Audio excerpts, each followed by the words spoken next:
Um homem sozinho em casa. O que será que ele vai almoçar?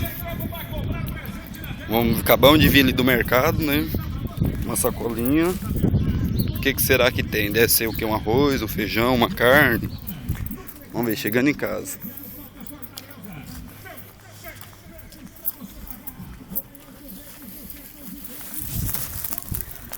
Vamos entrar e nós vamos ver o que será.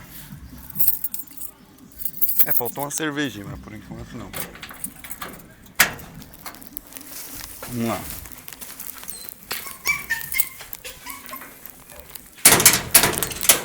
Cachorrada picada.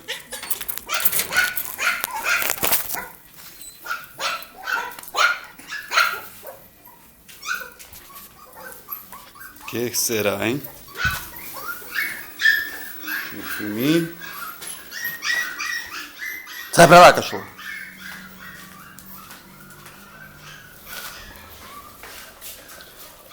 Vou colocar água no fogo aqui.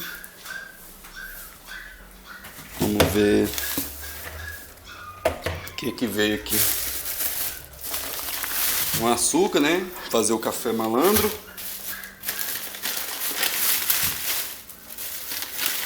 O café.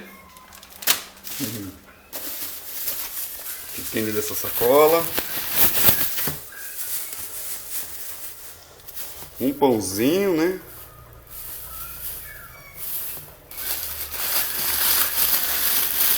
Pão de queijo.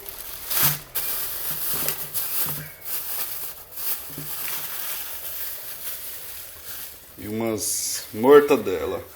É isso aí. Vamos almoçar comigo? Valeu, meus amigos. Tchau. Até mais.